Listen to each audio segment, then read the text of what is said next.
Welcome everybody. Thank you for joining us. Today I'm joined by. Today I'm having another Magic Talk with Toad. I got there eventually. Say hello, Toad. I know you're tired. Hello, Wow, I'm Toad. amazing.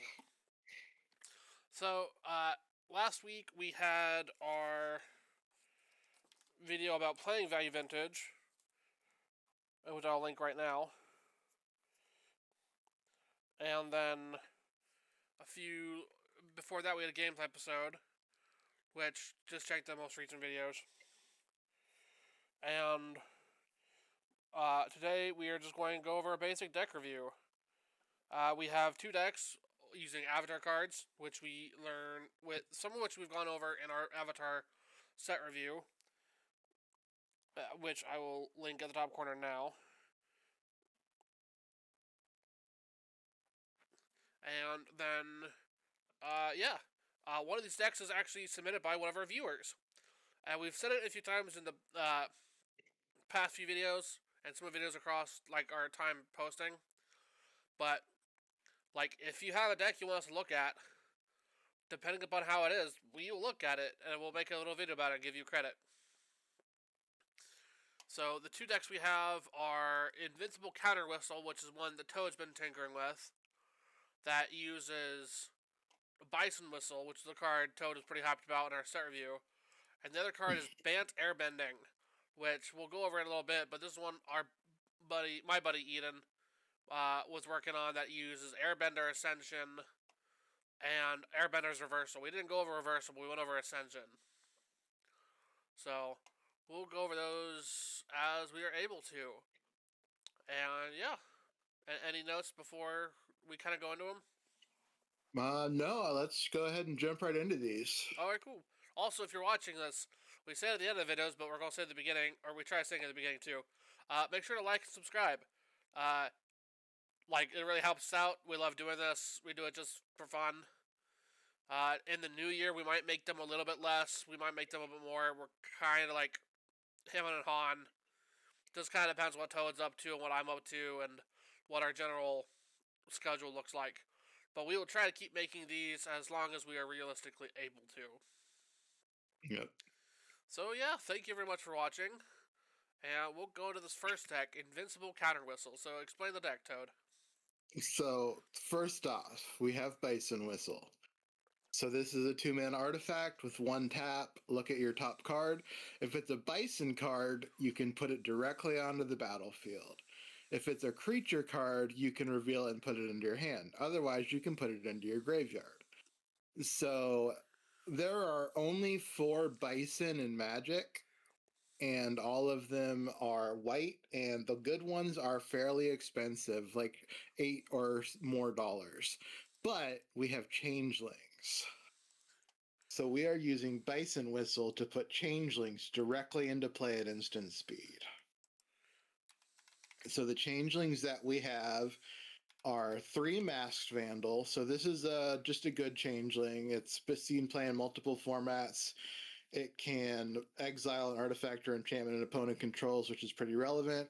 These guys do cost a pretty good amount since they see play in other formats. So we've only got 3 of them. We've got 4 Gladewalker Ritualist, which mostly is just a 3/3. But if you can get multiples of these out, they will draw you some cards.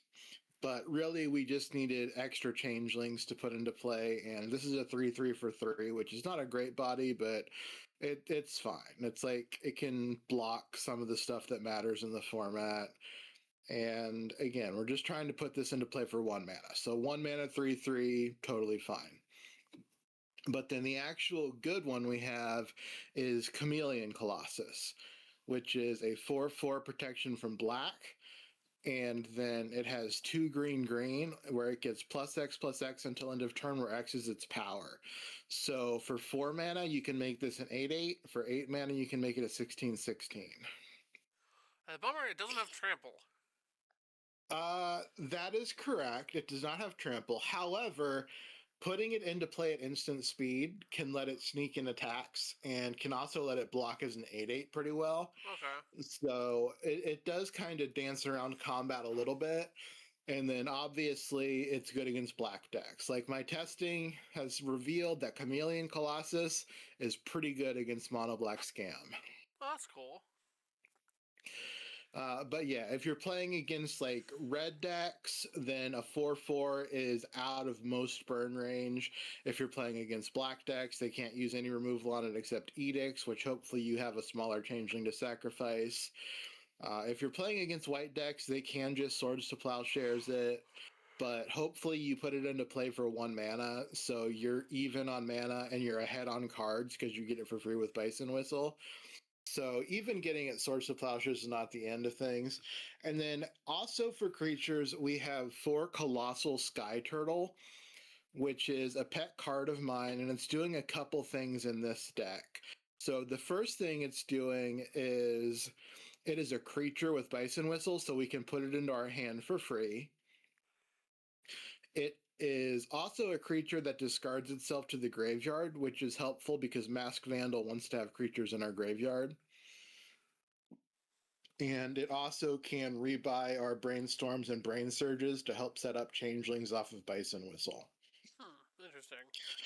And then this deck doesn't usually get to 7 mana, but the deck does draw a lot of cards, so it's not out of the question that you could get to 7 mana. And it is kind of a control deck based on some of the cards we'll look at in a little bit. So I have gotten to Colossal Sky Turtle mana a couple times with this deck. It's not impossible, but generally you're just going to draw it with Bison Whistle, discard it for an effect, and count it as good. Got it. That's interesting. In the enchantment section, we have 3 Counterbalance and 2 Soothsaying. I like Soothsaying. I have it in one of my Precon God decks. Yeah. So Counterbalance is a card with a very impressive pedigree in 60-card Magic. We're not using it to full power because we don't have access to Sensei's Divining Top, but we do have 2 Soothsaying, 4 Bison Whistle, 1 Brainstorm, and 4 Brain Surge, as well as 4 Telling Time to set up the top of our library. Usually when I play this, it counters about 2 spells, which is not stellar, but it is a 2-for-1. And the opponent kind of has to respect it, especially if they have 0-drop spells in their deck, because then you're just flipping any land to counter it. Yeah. And then Soothsaying obviously sets up the counterbalance pretty well, but it also sets up Bison Whistle. Like if you have 4 mana at the end of your opponent's turn, you can spend 3 on Soothsaying, put whatever on top with Bison Whistle, and just if it's a changeling, put it into play. Huh. Or if it's a card that you don't want, you can just put it in the graveyard. Okay. Bison Whistle being able to put cards in the graveyard actually helps you move through your Brainstorms very quickly. So that is a problem that Brainstorm decks can have, is getting Brainstorm locked. So with Bison Whistle, you put 2 back, you draw 1 of them, and you can get rid of the other one if it's not a changeling. If it's a changeling, you can just put it into play. Okay, that's pretty clever. As far as other instants we've got 3 Spell Pierce, 4 Lose Focus, so pretty standard main deck counter spells. Brain Surge and Brainstorm are just normal value vintage cards, so those aren't going to surprise anyone. Telling Time is kind of a subpar card. Like, you don't see this a lot in 60-card Magic, at least outside of like Standard or something, but it's 11 cents, and it lets us look at our top 3. 1 of them goes to our hand, 1 of them goes on the bottom of the library, and 1 of them goes on top of the library. So it gives us 3 shots to counter something with Counterbalance, or 3 shots to get a free card with Bison Whistle. Okay, that's pretty neat. And a lot of the time what I'm using this for is fixing my mana. So I will cast this, get a land into my hand, play it, and leave a spell on top. Or you can leave a land on top and get a spell so you can hold up a counter spell. It just opens up some similar patterns to Brainstorm, and we're already basically maxed out on the good Brainstorm effects. Got it. And then the mana base is just 4 Hinterland Harbor, 4 Yavimaya Coast, 3 Forest, 5 Island. So pretty basic stuff. And then 4 Ash Barrens to shuffle for the Soothsaying and Brainstorms. Neat. So that is the main deck. The sideboard is pretty standard value vintage stuff. Like, I have not played this deck list enough to know which matchups it is specifically weak against. So we've just got 3 Damping Sphere, 3 Energy Flux, 3 Soul Guide Lantern, 2 Spectral Sailor, 2 Test of Talents, 2 Filigree Silex. This is just any blue deck in value vintage could potentially have this sideboard and be totally fine with it. Yeah, we kind of discussed stuff like that last week. What I am hoping for this deck is we get some good new changelings from the new Lorwyn set. But hopefully not like any broken mythic rare ones that make Bison Whistle go up in price. Just if good enough to play, just bad enough to make the deck still a thing. Yeah, if we can get something like a 3/3 hexproof fly or 3/3 hexproof flying, or a Chameleon Colossus that has pro blue instead of pro black, or even just like a 2/2 for 2 that has some relevant ability, then it would make this deck much better, because the Colossal Sky Turtles are kind of filler, and if we get really lucky, we can replace the Gladewalker Ritualist as well. Right now, there's not a lot of good big changelings. They tend to cap out at like 3 or 4 power unless you go into other colors. Yeah. And so, honestly, just like a Colossal Dreadmaw Changeling might be a good thing for this deck. Yeah. So if you wanted to look at some hands, we can do that. Totally. Go ahead and share your screen to me. No problem. Let me go here. Go up to here. Hello. There you go. Okay, so this hand, I like this hand a lot. We have Spell Pierce on turn 1, so we're probably not getting insta-killed. And then on turn 2, we can drop Bison Whistle or cast Telling Time to dig for a land. And then if we play Bison Whistle on turn 2, Telling Time probably sets us up to get some kind of value with it and hit our land drop. Cool. So we're doing things in the first 3 turns. Let's see what our draw is. Our draw is a land. Yep, we need that land. Soothsaying. That's fine. I'd like another counter spell here, or at least a Masked Vandal. Forest, Soothsaying, Hinterland Harbor, Gladewalker Reunion, Colossal Sky Turtle. All right. So Sky Turtle is interaction, but it's pretty narrow. This is a rough hand, but there's definitely matchups where this hand could be fine, especially if we can get that Chameleon Colossus out and the Pro Black is relevant. Yeah. All right. Well, let's do like 3 or 4 more hands, and then we'll change the next deck. Keep the episode short for tonight. I think I would mulligan this hand going blind. Okay. It does Bison Whistle stuff, but we have no interaction at all until, like, we have the unsummon on Turtle on turn 2, but then that's kind of it. Yeah. Let's see the draws. Yeah, that's not great. No. Yeah, mana here just doesn't work. This is a ship. Alright, not bad. This is fine. Yeah, this is turn 1, hold up Spell Pierce, turn 2, whistle, and then just start whistling to look for action. What's the draw? Alright. Okay. Not great. Alright, we kind of stall out. And then remember also, every turn that we're not doing stuff with our mana, we're surveilling 1 with the whistle. Yeah. Let's just so some of these cards would go to our graveyard. Oh, cool. We got Chameleon Colossus. We're fine.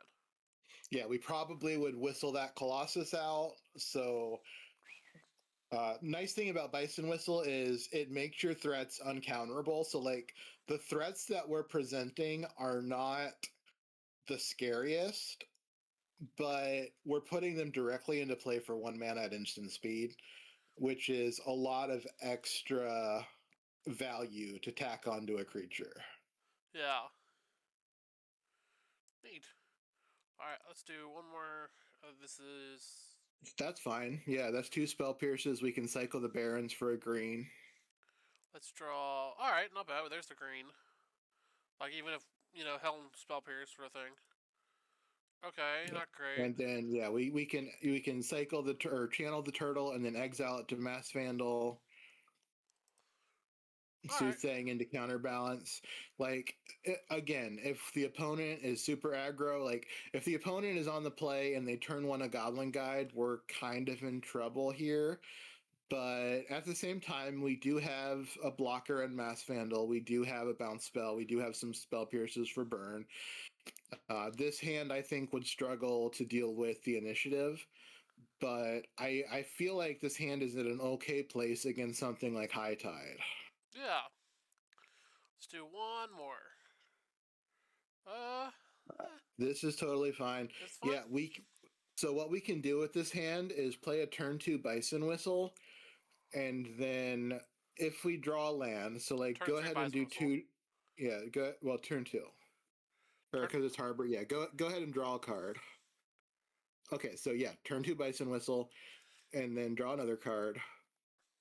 And then turn 3 Brain Surge, and then in our upkeep we can draw the first, or in our draw step we draw the first card, and then the second card down is a Chameleon Colossus, which is going to come into play at the opponent's end step. Yeah, that's fair. So we don't have our counter magic, but we do have a turn 4 Colossus at instant speed, which is probably going to block something.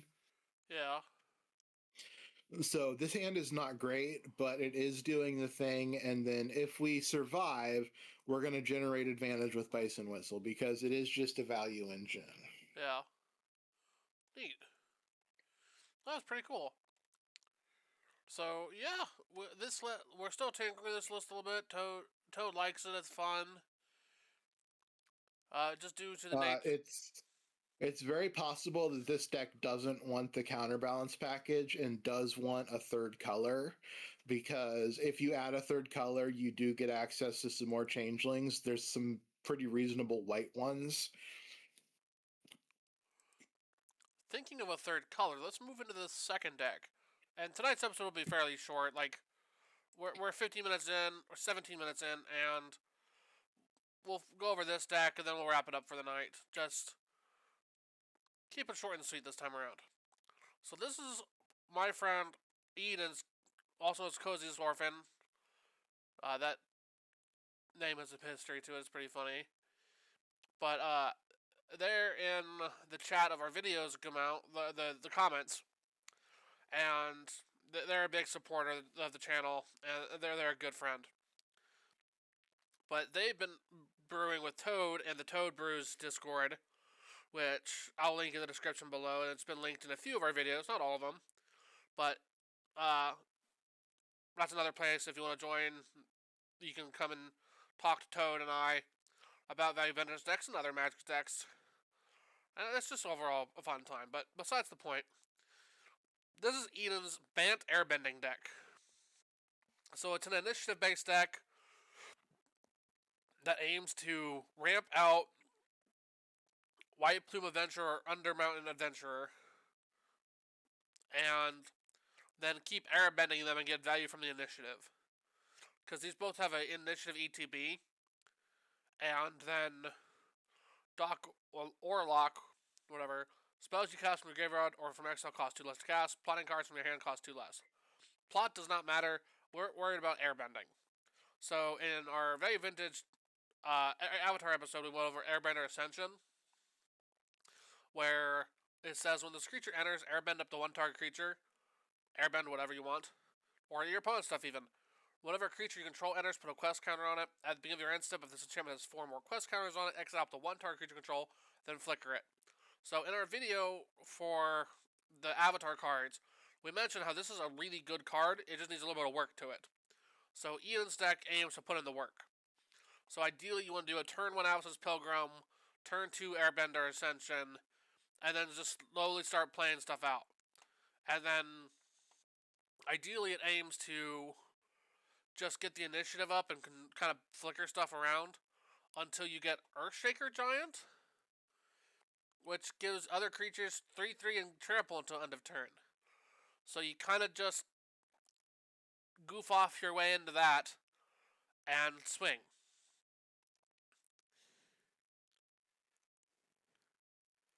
Yeah, and then it's got a pretty standard loose focus Swords to Plowshare split, and then it's got some other airbending stuff and essence flux for blinks. Yeah. Essence Flux is a bit expensive, but like it's good for blinking. Cloud Shift is also fairly expensive because this was played in a bunch of formats. I think it's still played in Modern. Ephemerate has mostly replaced in Modern, I believe. That's what I was thinking. But yeah, that's why Cloud Shift is affordable in this format, because Ephemerate knocked it down from like $2 or $3 to 80 cents or whatever. I like Airbender's Reversal as a card. Airbender's Reversal is good. It lets you do the thing, and then it's also a removal spell. So your opponent is going to have cards that matter, and Airbender's Ascension is a good backup for Swords to Plowshares. Airbender's Reversal. Yeah.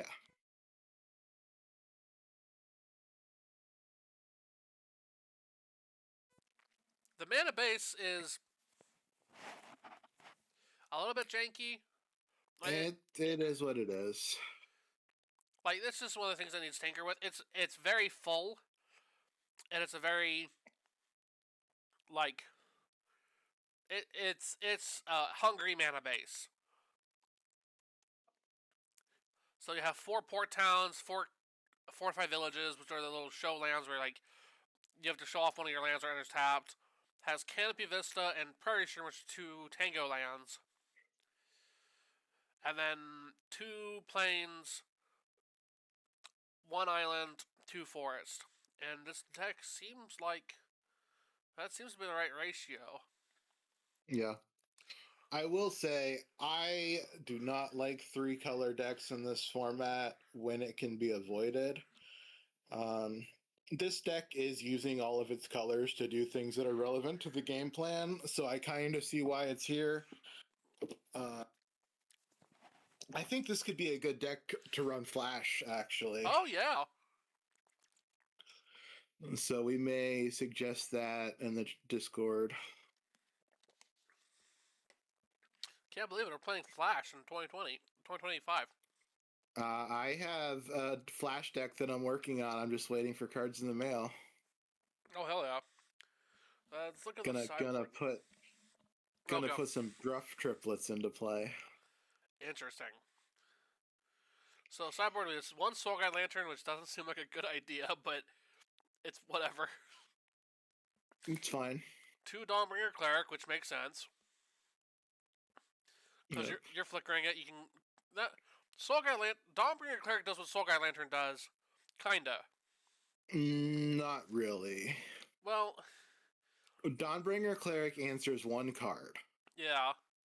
Soul Guide Lantern answers all of the cards. Yeah. So they're both graveyard hate, but they're doing different things. So like Soul Guide Lantern is what you want against like Oops All Spells or Dredge or things like that, where they're aiming to fill up their graveyard and then just do big stuff with it. Whereas Dawnbringer Cleric is much more focused on like decks that are doing Entomb type stuff or just running flashback spells that are powerful.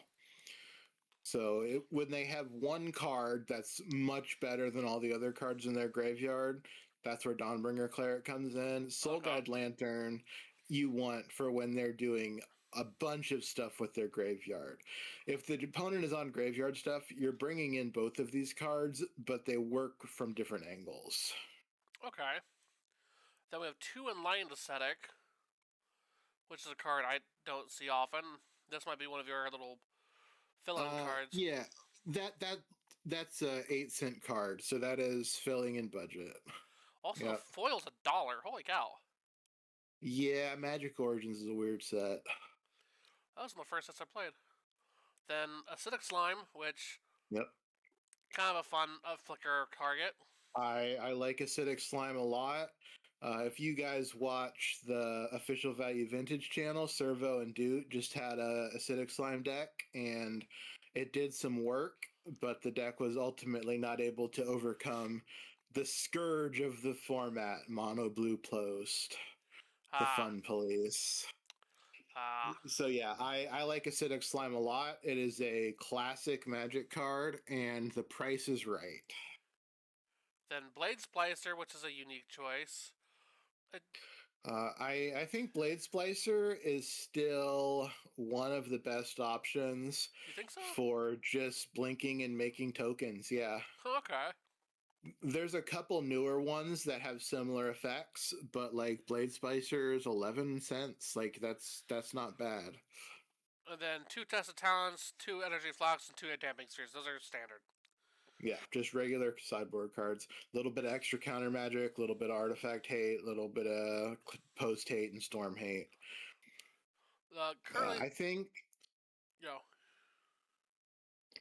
this deck is a little over budget, but that might be because of printing variation.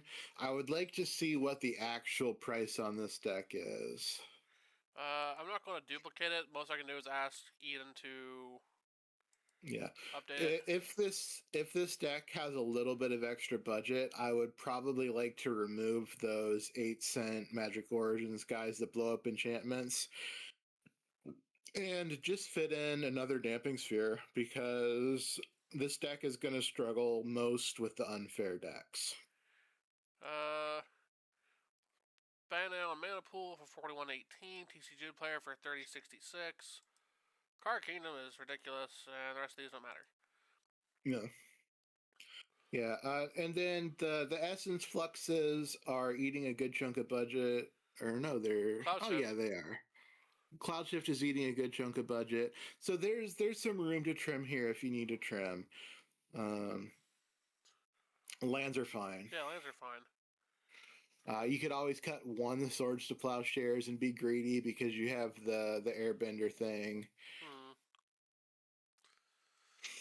But yeah, this is a deck I like. I One thing I don't like is that it's not running play sets of the initiative creatures.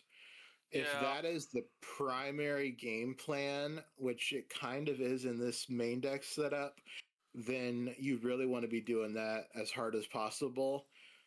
But at the same time, Light Plume Adventures do cost some money. Yeah, White Plume Adventures 204. Underground Adventures 30 cents. That's no big deal. Earth Sacred Giant 60 cents, and Dock Warlock is $1. Nothing. It's Really? He's $1? Yeah, it's 97 cents. Yeah, I think definitely fit in the last Undermountain Adventure. Though this deck, this is just a simple thing I've noticed. So regular Dock of Warlock is 97 cents. Foil is 87 cents. So if you just shift those to the foil, you drop 40 cents. So honestly, we're only 20 cents off. Yeah. So like that. This deck, like, obviously the price is closed. I'm just curious how much room there might be to work with. Yeah. Look up Malcator Purity Overseer, I believe is the name of the card. Malcator Purity Overseer. So this is another Blade Splicer variant that is not too much more expensive. It is and 11 cents. Yeah, so it's the same price. It is legendary, so you can't really do multiples, but it has some extra stuff that you can do if you are blinking it repeatedly in one turn. Yeah. I think at this point it's kind of a tomato sort of thing where they both have different values and they both have different utilities.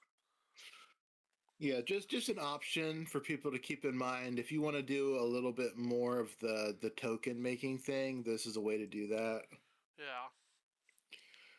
Yeah. Yeah, I like this deck as a white-green deck, and I like it as a white-blue deck, but the problem is Doc Orlock is forcing you to be blue-green, and then you have to have the white. Yeah. So this deck is kind of stretched a little thin, but it does have a game plan that's pretty solid. Yeah, that's pretty decent. And like I said, Eden might build it for the value vintage list I go to with them. I think. They might not. I don't know. they've been playing Rhinos a lot, and they're trying to lean off of Rhinos because Rhinos is boring. But we'll see. Yeah. I'm always a fan of have a couple really solid tournament decks that you can play if you want to like win an actual prize at a tournament, and then build a couple goofy decks that nobody else is playing and just jam them sometimes. Yeah, Value Vintage is, by its very nature, kind of a silly format. We love it, but it's kind of silly. So like Yeah. you can get broken stuff like Rhinos, but then also you can like get something goofy like this, or like either of these decks are kind of silly. Like they're playable, they're fun, a little bit janky, a little bit weird. I have won matches with the Bison Whistle deck. Hell yeah. But yeah, but that's kind of it for today. Oh, we'll go over some hands of this list before we wrap up. Let's peek a couple hands. This is pretty rough. This is almost good. It's not. I don't like it. If the island were a forest, I would like this, but it is definitely not that. Yeah. All right. Yeah, this is not bad. This is pretty bad too. You get turn 2 Airbender Ascension. Yeah, and then what? Turn 3 Dock, and yeah. Like, draw a couple cards. Where does it go? Nowhere. Nowhere. Yeah, all right. Like, in this deck, in this format, 4-land opener is already a big ask, and then when one of the other spells is a 6-drop, you're just not doing much. This is turn 2 Airbender Ascension, turn 2 Lose Focus. I do like this a little bit more. So what I would do here is actually play the Tranquil Landscape and go get a forest, and then we can play Port Town untapped with the Prairie Stream, and then we can decide where we want to go from there. Yeah. We have a lot of options to build out. It's pretty versatile. Let's take a draw. We're kind of looking for an initiative creature here. Plains, Swords, Cloud Shift, alright. Yeah, it's not like not great. It's a little clunky. Like, this is why I'm saying we really want to like max out on initiative if we can. Yeah. Because we need to find one to make the deck do the thing. Yeah. Or alternately, put the Blade Splicer's main deck, and then we can just have that as a plan B. Well, that makes sense. Let's do 3 more hands. This one's not bad. This hand doesn't do anything. I'm gonna turn 2 Airbender's Ascension, and then you can just... That doesn't do anything. No. No, this is bad. Mana's bad. Yep. No. This is... If we were mulliganing and this was like a 5-card hand and we could put 2 lands back, it'd be fine, but as a 7, this is bad. We'll do one more.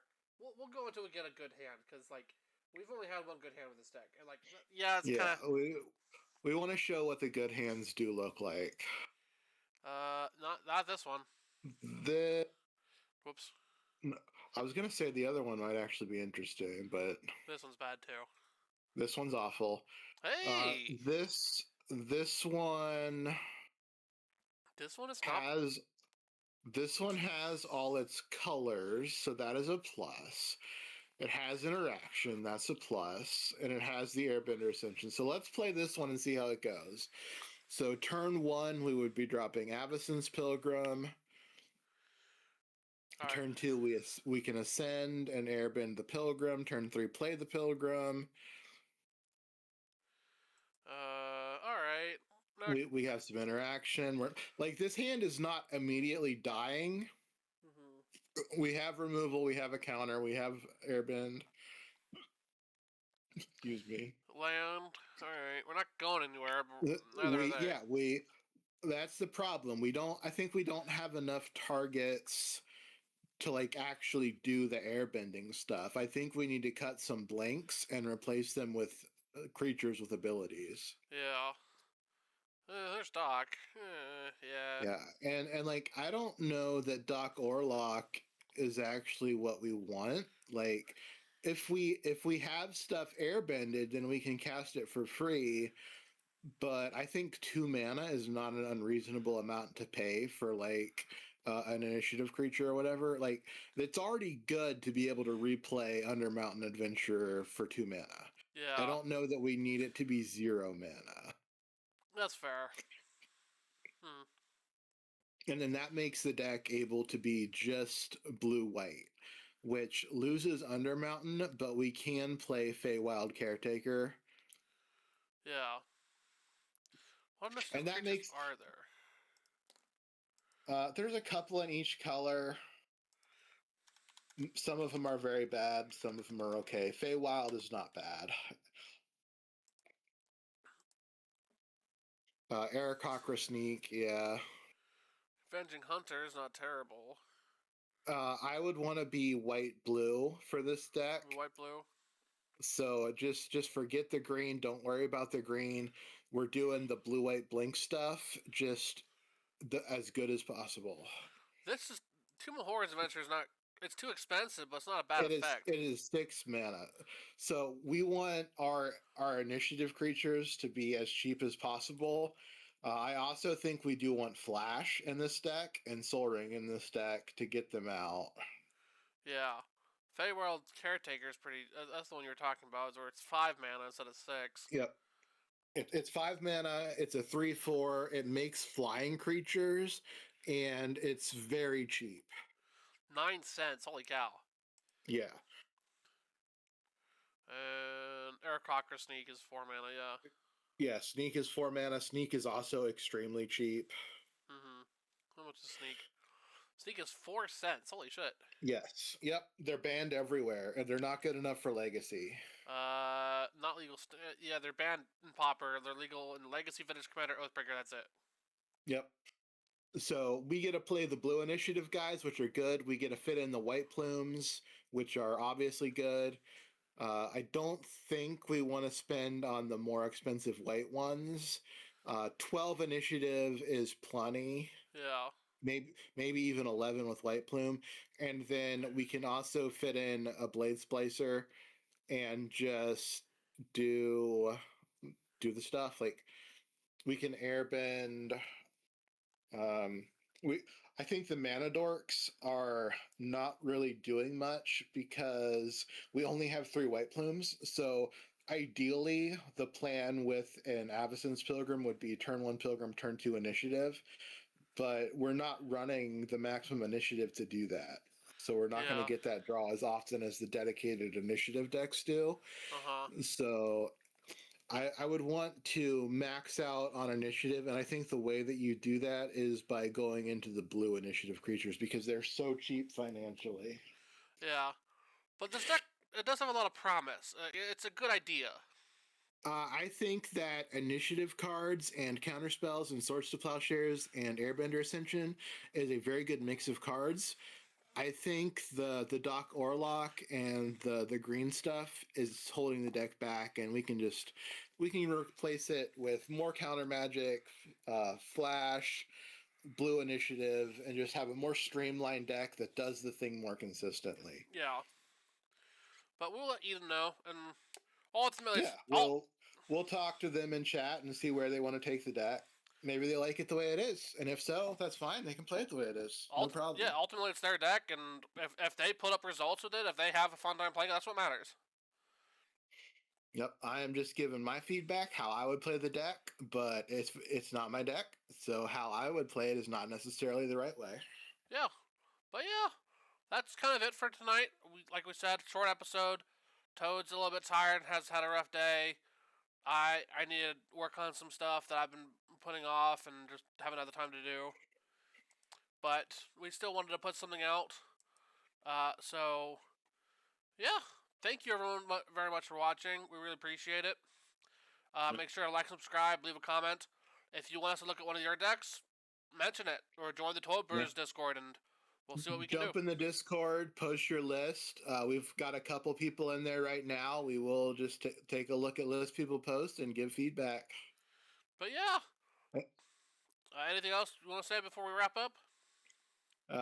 Nope. Happy holidays, everybody. Yeah, happy holidays. We'll have one more episode before the before Christmas. We don't know what it will be yet, but we'll have one more set up for next week, and that'll be it for a while. But yeah, thank you very much. Bye! Yep. Bye.